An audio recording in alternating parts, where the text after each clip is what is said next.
कहानी की शुरुआत होती है भगवत गीता के श्लोक से और एंट्री शॉट में हम देखते हैं जसकीरत सिंह रंगी के परिवार को posing for a family photo. Family में पापा है जो इंडियन फोर्सेस में है और माँ है और दो बहनें हैं और जसकीरत का दोस्त पिंदा उनकी फोटो खींचता है। फिर स्टार्ट होता है चैप्टर 1 टाइटल्ड अ बर्न्ट मेमोरी और हम देखते हैं जनवरी 2000 का सीन जहां जसकीरत और उसका दोस्त मिलते हैं यूपी के डीलर आतिफ अहमद से। दोस्त आतिफ से और AK-40 असला और बारूद खरीदता है और फिर दोनों वहां से निकल जाते हैं। फिर दिखाया जाता है गांव का एक बड़ा घर के थोड़ी ही दूर पर दोनों दोस्त आपस में बातचीत करते हैं। दोस्त कहता है कि एक बार दोबारा सोच लो, पर जस्सी कहता है कि परिवार के आगे कुछ नहीं, आर्मी का सपना भी नहीं। फिर जस्सी अपने दोस्त को वहां से भेज देता है और जस्सी असेंबल करता है गन पार्ट्स को और बढ़ता है उस बड़े घर की तरफ। फिर वो घर में घुसता है और सबसे पहले MLA सुखविंदर सिंह से पूछता है कि मेरी बहन कहाँ है। हाथापाई में उसे ठोक देता है। जस्सी उस घर में और ढूंढता है और सामने आए हर आदमी से पूछता है कि मेरी बहन कहाँ है और गोली चलाता जाता है। फिर एक आदमी उसे बताता है कि उसकी बहन खेत के पंप हाउस में है। वो सबको बेरहमी से मारकर वहां से पंप हाउस जाता है। फिर जस्सी अपनी खून से लथपथ बहन को देखकर सहम जाता है और दोनों गले मिलकर रोने लगते हैं। नेक्स्ट हम देखते हैं कोर्ट रूम में वकील बताती है कि जसकीरत के पिता को एक लैंड डिस्प्यूट के चलते सुखविंदर सिंह ने पीटकर अधमरा कर दिया और उसकी माँ और बहनों के आगे फांसी पर लटका दिया। दोनों बहनों का सुखविंदर के 12 आदमियों ने रेप किया। बड़ी बहन हरलीन को मार दिया और छोटी बहन जसलीन को अपने साथ ले गए। और जब ये हुआ तब 21 साल का जस्सी रामगढ़ कैंटोनमेंट में आर्मी की ट्रेनिंग कर रहा था। जस्सी की माँ ने हर कोशिश की कि उन्हें इंसाफ मिल सके, पर किसी ने कोई मदद न की। ओपोनेंट वकील दलील देता है कि नहीं, जस्सी को फांसी देनी चाहिए क्योंकि उसने सुखविंदर की पूरी नस्ल खत्म कर दी थी और अगर जस्सी पर रहम किया जाए तो समाज पर गलत असर होगा। जज जस्सी को फांसी की सजा सुना देता है। नेक्स्ट हम देखते हैं 2002 का प्रेजेंट ट्रांसफर सीन जिसमें जस्सी को चंडीगढ़ जेल से सेंट्रल जेल नाभा ले जाया जाता है, पर रास्ते में उन पर गोलियों की बरसात हो जाती है और जस्सी को किडनैप कर लिया जाता है। नेक्स्ट सीन में हम देखते हैं जस्सी एक सुनसान फैक्ट्री में अपनी आंखों की पट्टियां हटाता है और उसके सामने होते हैं रॉ के सुशांत बंसल जो कहते हैं कि तुम्हारा केस बड़ा इंटरेस्टिंग है। वो पूछता है कि अपनी पूरी जिंदगी बर्बाद करके अफसोस होगा, पर बोलता है कि अगर तुम्हारी जगह मैं भी होता तो शायद यही करता। फिर जस्सी कहता है कि दर्द को हौसले का ईंधन चाहिए होता है बदला लेने के लिए और वो ईंधन हर एक में नहीं होता। और तभी सिगरेट पीते हुए एंट्री होती है अजय सन्याल की जो ऑफर देते हैं कि वो लोग उसकी फांसी की सजा रुकवा सकते हैं, माँ और बहन के लिए मुआवजा दिलवा सकते हैं, पर बदले में जसकीरत की जिंदगी पर उनका हक होगा। ये सुनकर जस्सी कहता है कि देशभक्ति मेरे खून में थी पर उससे मुझे सिर्फ फांसी ही मिली और कहता है कि देश के प्रति मेरा प्यार अब मर चुका है। फिर अजय सन्याल उसे समझाते हैं और कहते हैं कि जिल्लत से मरने की जगह कुछ करके मरा जाए और कुछ करने का जो जज्बा जस्सी में भरा हुआ है उस ईंधन को जलाने की चिंगारी अजय सन्याल के पास थी और कहते हैं घायल हो इसलिए घातक हो। फिर हम देखते हैं 2004 का सीन जहां बंसल जस्सी के परिवार को SBI वाला बन के कॉल करता है और कंफर्म करता है कि उन्हें 30,000 हर महीने मिल रहे हैं। ये उसकी ट्रेनिंग खत्म करने के बाद का समय था जहां उसे मिशन की ब्रीफिंग दी जा रही है कि उसे आगे क्या करना है और अब उसे उसकी नई पहचान मिलती है, हमजा अली मजारी, जिसका मतलब है बब्बर शेर।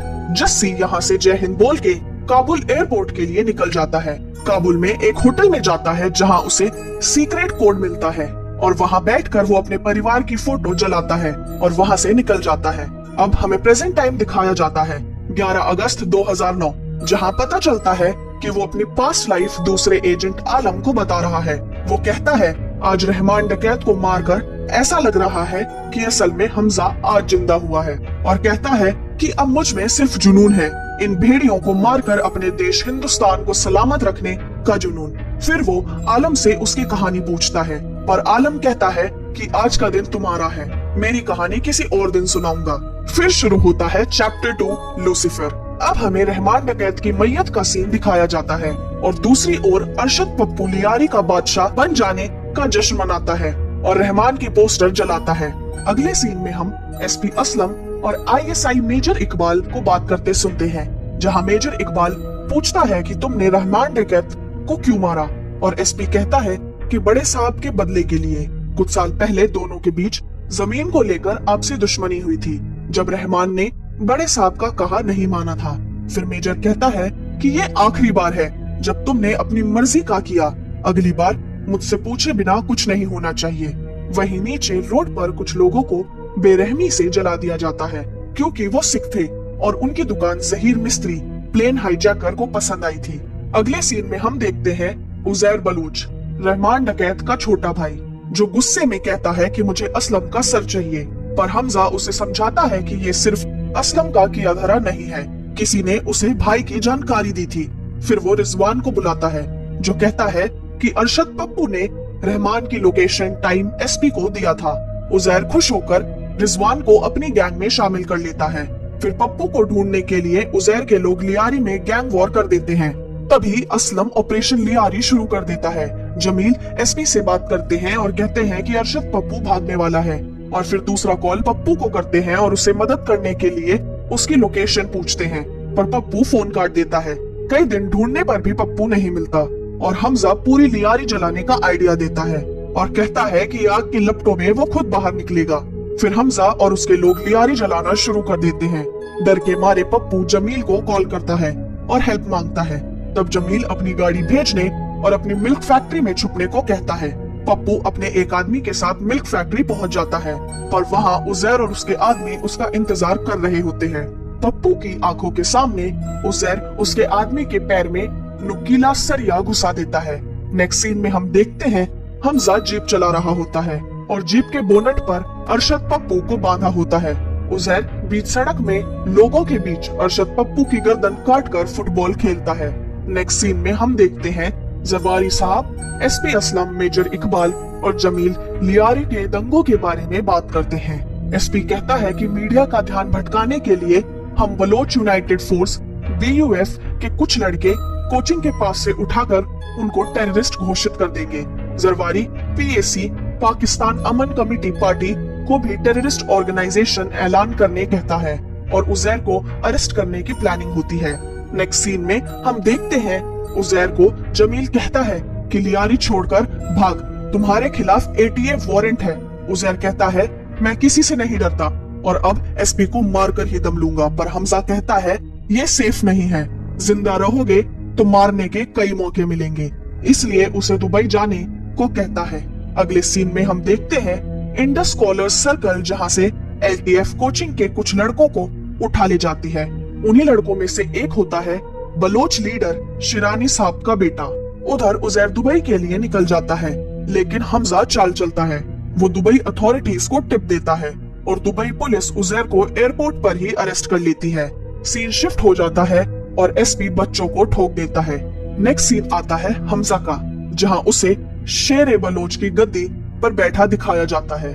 इसके बाद शुरू होता है chapter 3, ghost from the past.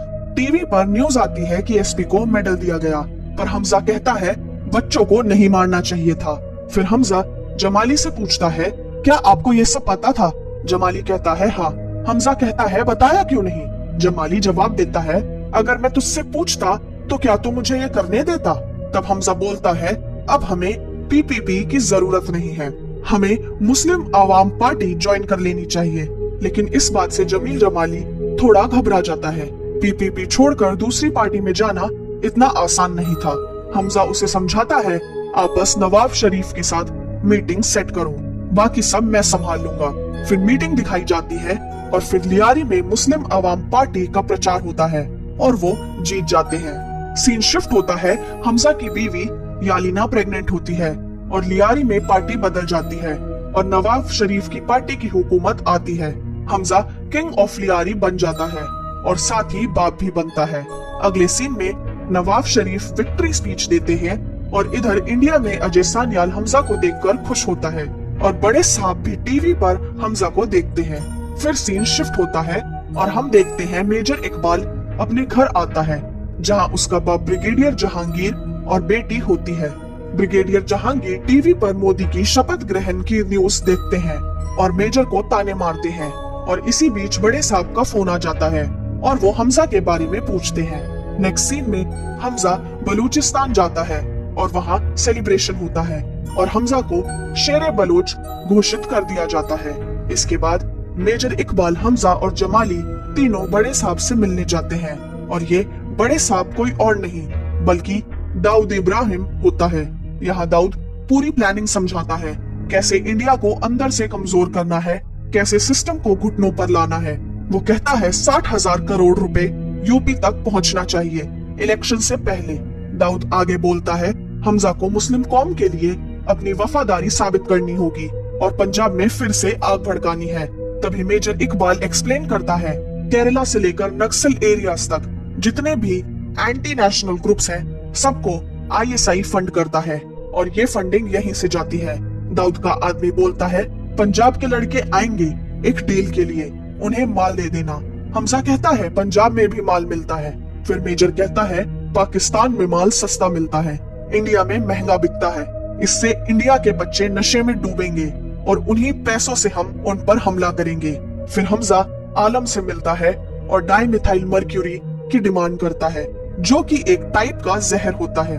फिर वो न्यूज देखते हैं कि उरी में आर्मी कैंप पर आतंकियों ने हमला कर दिया। फिर हमजा पंजाब के लड़कों को लेने के लिए एयरपोर्ट जाता है।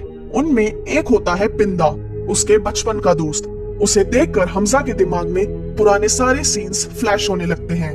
माँ, कोर्ट रूम, बहन और वो आखिरी बात, मेरी बहन का ख्याल रखना। हमजा उससे मिलता है लेकिन खुद को रिवील नहीं करता और पिंदा भी उसे पहचान नहीं पाता। फिर हम देखते हैं मेजर इकबाल और बाकी लोग मीटिंग करते हैं, जहां एक और आदमी आता है, जहीर मिस्त्री, जो 1999 IC 814 हाईजैक में शामिल था। यहाँ ड्रग डील फाइनल होती है। हमजा पूछता है, इतना सारा माल जाएगा कैसे?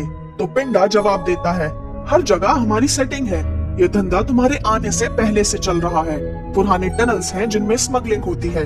फिर पिंदा मेजर को पाकिस्तानी मेहमान नवाजी दिखाने को कहता है और मेजर हमजा को ये काम सौंप देता है। रात को हमजा के घर पार्टी होती है। हमजा की वाइफ उसे कहती है, घर में बच्चा है, सब संभल कर करना। इसी बीच एसपी जमाली और हमजा को प्लान बताता है। उजैर को पाकिस्तान भेजा जा रहा है। एसपी रास्ते में ही उसे खत्म करने का प्लान बनाता है और हमजा को अपनी गैंग के लॉयल लोगों को संभालने को कहता है। फिर पिंदा वॉशरूम का रास्ता पूछता है। हमजा उसे रास्ता बताता है, लेकिन पिंदा उसे अपने साथ ले जाता है। वो ड्रग्स लेता है और हमजा से पूछता है कि वो इतने बड़े घर में कब से रह रहा है। फिर अचानक से पिंदा पूछता है, घर की याद नहीं आती जसकीरत? फिर शुरू होता है चैप्टर 4, ट्रायल बाय फायर।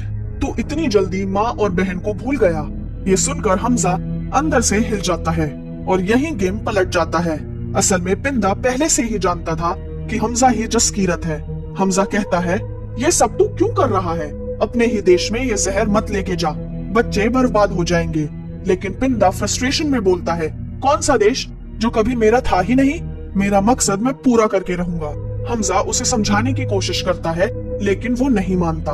तभी पिंदा कहता है, मेरे और जसलीन के 2 बच्चे हैं, माँ भी ठीक है, उन्हें कुछ नहीं पता कि तू यहाँ क्या कर रहा है। पर तू इंडियन एजेंट है क्या? पिंदा जोर जोर से चिल्लाने लगता है।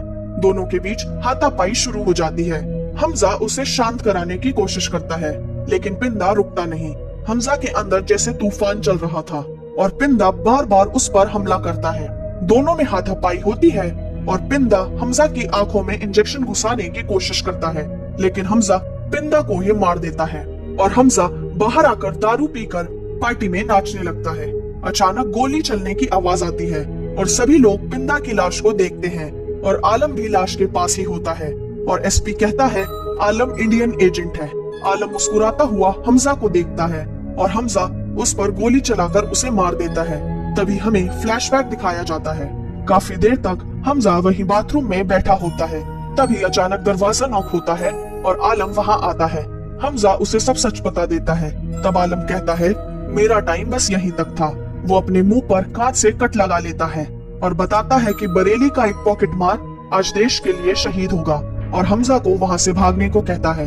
तभी हम देखते हैं एसपी असलम को हमजा पर शक होता है और ये बात यालिना खिड़की से सुन लेती है। असलम अपने LTF के फेवरेट सिपाही को आलम जूस सेंटर पर छुपकर तलाशी लेने को कहता है। उधर यालीना हमजा के सारे सामान को ढूंढने लगती है और उससे मिलती है एक डायरी जिसमें हमजा के सभी शिकारों का नाम होता है। ये देखकर यालीना रोती है। यालीना हमजा पर बंदूक तानकर उसे कन्फ्रंट करती है। तुम इंडियन एजेंट हो, हमारे देश के लिए खतरा हो, इतने समय से मेरे साथ नाटक कर रहे थे। हमजा शांत होकर जवाब देता है, मैं तुम्हारे देश के लोगों के खिलाफ नहीं हूँ। इंडिया कभी भी नॉर्मल पाकिस्तानियों के खिलाफ नहीं है। हम सिर्फ उन लोगों के खिलाफ हैं जो आतंक फैलाते हैं। वो एक एक करके नाम बताता है। इन लोगों ने इंडिया और पाकिस्तान दोनों जगह खूब खून बहाया है और मैं इन्हें जिंदा नहीं छोड़ूंगा। उसके बाद चाहे तो तुम सबको मेरी पहचान बता देना। यालीना बस इतना कहती है, मेरे बच्चे को कुछ नहीं होना चाहिए। और वो ये भी बता देती है, एसपी असलम को हमजा पर शक हो चुका था और वो तुम्हें नहीं छोड़ेंगे, तो इसलिए जो करना है जल्दी करो। इसके बाद हमजा सीधा बलूचिस्तान जाता है और शिरानी साहब को उकसाता है और एसपी असलम के खिलाफ प्लान बनाता है। उस दिन का इंतजार होता है जब उजैर को दुबई से डिपोर्ट किया जा रहा था। हमजा एसपी असलम को कॉल करता है, उजैर को दूसरे पुल से लेकर जाना, नहीं तो बलोच लोग अटैक कर देंगे। ये रास्ता सेफ नहीं है। एसपी को शक हो जाता है। वो अपने खास आदमी को भेजता है उजैर को लाने और खुद हमजा को मारने निकलता है। उसे लगता है कि हमजा ने ट्रैप बिछाया है। एलटीएफ ऑफिस से हमजा का एक आदमी खबर देता है कि एसपी असलम हमजा के घर की तरफ आ रहा है। तभी एक बलूची लड़का एसपी का पीछा करता है और हमजा एसपी असलम को कॉल करता है और कहता है कि अब जहन्नुम में मुलाकात होगी। और तभी बलूची लड़का अपनी गाड़ी से एसपी की गाड़ी उड़ा देता है। फिर एसपी की मैयत दिखाई जाती है। वहाँ पर हम देखते हैं लेफ्टिनेंट जनरल शमशाद हुसैन को। दूसरी तरफ उजैर को पाकिस्तान की जेल में लाया जाता है। उजैर को 12 साल की कैदे तन्हाई हो जाती है। वहाँ हमजा उससे मिलता है और बोलता है, तू टेंशन मत ले, तुझे कोई दिक्कत नहीं होगी, मैं सब कुछ मैनेज कर दूंगा। हमजा जेलर से भी कहता है, मेरे भाई को कोई तकलीफ नहीं होनी चाहिए। फिर शुरू होता है अगला chapter, unknown man. Hamza Dubai airport पर होता है और वहाँ टीवी में पाकिस्तान में इंडिया द्वारा कराई गई सर्जिकल स्ट्राइक दिखाई जाती है। इसके बाद हमजा की मुलाकात अजय सन्याल और सुशांत बंसल से होती है एक सीक्रेट लोकेशन पर। अजय सन्याल कहता है, आलम के बारे में सुनकर बहुत बुरा लगा। जसकीरत उन्हें सारी इंफॉर्मेशन देता है। अजय बताता है 11,000 करोड़ की फेक करेंसी नेपाल के थ्रू इंडिया में घुस चुकी है। जसकीरत बोलता है और 60 करोड़ आने वाले हैं जो कि यूपी इलेक्शंस में यूज होंगे। तब अजय सन्याल कहता है, हमजा अब तुम्हारे पास फ्री हैंड है, ईंधन, हौसला, बदला। और तभी हमजा कहता है कि अब पाकिस्तान का मुस्तकबिल हिंदुस्तान तय करेगा। फिर सीन शिफ्ट होता है इंडियन रॉ ऑफिस में, जहां अजय और बंसल नकली नोट्स के बारे में डिस्कस करते हैं और अजय बोलता है, ऑपरेशन ग्रीन लीफ शुरू करने का टाइम आ गया है। और फिर ऑपरेशन ग्रीन लीफ शुरू होता है। 8 नवंबर 2016 को नरेंद्र मोदी भाषण देते हैं। 500 और 1000 के नोट बंद। आज से ये नोट सिर्फ कागज का टुकड़ा है, बैंक में जमा करो, नए नोट मिलेंगे। यूपी का आतिफ अहमद, पाकिस्तान में मेजर इकबाल खगानी सब परेशान हो जाते हैं। खगानी अपने प्रिंट कराए 60,000 करोड़ देखकर पागल हो जाता है और मदद के लिए मेजर इकबाल को करता है, पर इकबाल कोई जवाब नहीं देता। फिर वो हमजा से मदद मांगता है।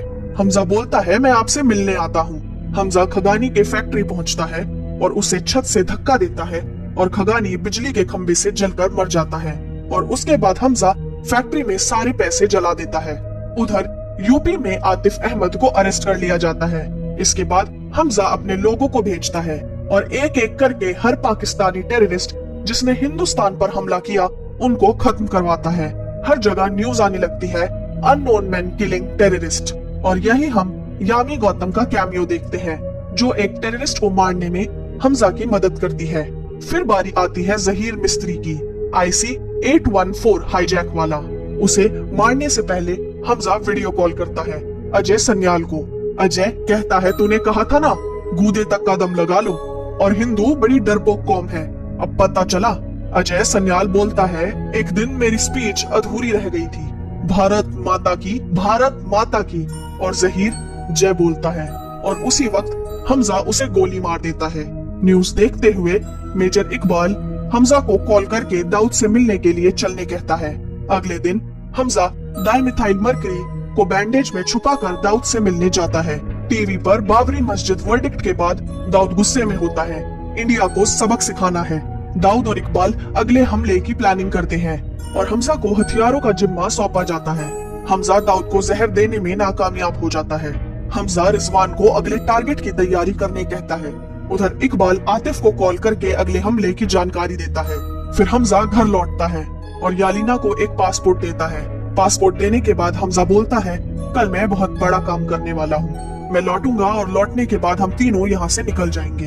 ये पासपोर्ट तुम अपने पास रखो। ये सब बाहर से एसपी का खास ऑफिसर नोटिस कर रहा होता है। उसे शक हो जाता है कि यालीना को कुछ न कुछ जरूर पता है। एक तरफ हमजा अपना प्लान रेडी कर रहा होता है और दूसरी तरफ वही एसपी का ऑफिसर घर में घुस जाता है। यालीना के बच्चे पर गन तान देता है और पूछता है, सच बताओ हमजा अली मजारी एक इंडियन एजेंट है या नहीं। वो धमकी देता है, अगर सच कहा तभी बच्चा बचेगा। यालीना टूट जाती है और सच बता देती है। उधर आतिफ को गुंडे ठोक देते हैं और ये न्यूज इकबाल देखता है और तभी ऑफिसर इन्फॉर्म करता है हमजा इंडिया का एजेंट है। अब मेजर अपने घर जाता है। उसका बाप फिर उसे ताने देता है, पर इस बार इकबाल अपने बाप को बाथटब में डुबाकर मार देता है। फिर शुरू होता है अगला अध्याय, द रिवेंज। अब मेजर इकबाल पूरा ट्रैप सेट करता है। अगले दिन हमजा हथियार लेकर मीटिंग के लिए पहुंचता है। वहां मेजर इकबाल और बाकी टेररिस्ट पहले से मौजूद होते हैं। डील शुरू होती है, पैसे ट्रांसफर होते हैं, लेकिन पैसे फेक होते हैं। रिजवान को गेट पर ही रोक लिया जाता है और उसे समझ आ जाता है कि कुछ बड़ा होने वाला है। तभी अचानक मेजर इकबाल हंसते हुए कहता है, तुम्हें पता है जब भी कोई बड़ा हमला होता है जैसे 26/11 या कुछ और, मैं हैंडलर के साथ फोन पर क्यों रहता हूँ। हमजा पूछता है क्यों। इकबाल हंसते हुए जवाब देता है, मुझे काफिरों की चीख सुनने में बहुत मजा आता है। और ये बोलकर वो हमजा के पेट पर चाकू से वार करता है। हमजा बुरी तरह घायल हो जाता है, लेकिन वो हंसता है और सब घबरा जाते हैं। तभी फ्लैशबैक दिखाया जाता है। दरअसल हमजा पहले ही बलूचिस्तान के शिरानी साहब से डील कर चुका था। उसने कहा था, अगर मैं उन सबको एक जगह ले आऊं जो तुम्हारे पोते की मौत के जिम्मेदार हैं, तो तुम क्या करोगे। शिरानी बोलता है, सबको मार दूंगा। इसलिए बाहर उसके लोग तैनात थे रेंजर्स की यूनिफॉर्म में, ताकि किसी को शक ना हो। गन क्रेट्स में पहले से बॉम्ब लगे थे। रिजवान को सही टाइम पर ट्रिगर दबाना था, चाहे हमजा अंदर हो या ना, और वही होता है। रिजवान बटन दबाता है, जोरदार ब्लास्ट हो जाता है। चारों तरफ तबाही मच जाती है। हमजा और बाकी लोग घायल हो जाते हैं। ब्लास्ट के बाद हमजा खुद को संभालता है। सबसे पहले वो 2 टेररिस्ट को मारता है। फिर शुरू होता है hand to hand combat, Hamza versus major Iqbal. दोनों बुरी तरह घायल होते हैं, लेकिन हमजा समहाउ उसे ओवर पार कर देता है। मेजर इकबाल भागने की भी कोशिश करता है, लेकिन आखिर में हमजा उसे मार देता है। टांगे काट कर उसे पेट्रोल टैंक में डाल देता है और पूरा टैंक उड़ा देता है। इसके बाद हमजा यालीना को आखिरी बार कॉल करता है और उसे अपना असली नाम जसकीरत भी बता देता है और दोनों रोते हैं। फिर एलटीएफ हमजा को अरेस्ट करती है। फिर आता है the final chapter. LTF Hamza को ब्रूटली टॉर्चर करती है। वहाँ जनरल शमशेर अहमद भी होता है और अचानक उसे अननोन नंबर से फोन आता है, अजय सन्याल का। अजय सन्याल कहता है कि मेरा लड़का चुपचाप छोड़ दो मरगला हिल्स के पास, पर लेफ्टिनेंट मना कर देता है और कहता है, मैं तो आज इंडिया को सबके सामने एक्सपोज करने वाला हूँ। पर अजय सन्याल एक कहानी सुनाता है। वो बताता है कि 3 महीने पहले आईएसआई का एक बड़ा ऑफिसर इजराइल के लोगों से मिला था और उसने न्यूक्लियर वेपन से जुड़ी बहुत इंपॉर्टेंट इंफॉर्मेशन उन्हें बेच दी थी, जो पाकिस्तान के लिए बेहद सेंसिटिव मैटर था। असल में ये ऑफिसर खुद लेफ्टिनेंट जनरल ही था। आगे अजय कहता है, अगर ये खबर बाहर आई तो तुमको और तुम्हारी बीवी बच्चों को पाकिस्तान की आवाम जिंदा जला देगी। लेफ्टिनेंट घबरा कर सबको वहाँ से जाने को कहता है। उसे हमजा को छोड़ना पड़ता है, लेकिन वो ये भी कहता है कि सर ये न्यूज फैल चुकी है, हर जगह पता चल गया है कि एक हिंदुस्तानी एजेंट पकड़ा गया है। तभी हमजा कहता है, उजैर को मैंने इसी दिन के लिए जिंदा रखा था। अब उसी पर ये एलिगेशंस डाला जाएगा कि वही इंडियन एजेंट है। फिर हम देखते हैं कि हमजा को मरगला हिल्स के पास उतार दिया जाता है। उसका पूरा शरीर खून से लथपथ होता है। वो थोड़ा सा आगे चलता है, तभी एक गाड़ी आकर रुकती है। दरवाजा खुलता है और वो अंदर बैठ जाता है। अंदर बैठकर जब वो साइड में देखता है तो शॉक हो जाता है, क्योंकि उसके पास बैठा होता है जमील जमाली। जब जसकीरत को पाकिस्तान भेजा गया था, तब अजय सन्याल ने कहा था कि वहाँ हमारा एक एसेट बहुत समय से मौजूद है, लेकिन शायद वो तुमसे कभी नहीं मिलेगा और तुम्हें उसके बारे में कभी कुछ पता नहीं चलेगा। बस वो पीछे से तुम्हारी हेल्प करता रहेगा। और वही ऐसे निकलता है जमील जमाली। वो 45 सालों से इंडिया को खबरें भेज रहा था। उसका मिशन था पाकिस्तान की पॉलिटिक्स तक पहुंचना। ये सुनकर जसकीरत पूरी तरह शॉक हो जाता है। फिर वो सिर्फ यालिना और उसके बच्चे के बारे में पूछता है। जमाली कहता है अब उन्हें भूलना ही पड़ेगा और यही उनके और तुम्हारी दोनों के लिए अच्छा है। तब जसकीरत बस इतना कहता है कि मुझे एक ही अफसोस है, मैं दाऊद को नहीं मार सका। तभी जमाली मुस्कुराता हुआ उसे एक पुरानी फोटो दिखाता है जिसमें दाऊद जवान दिख रहा होता है। उस फोटो में जमाली भी यंग होता है और साथ में मेजर इकबाल भी। अब यहाँ एक बड़ा ट्विस्ट रिवील होता है।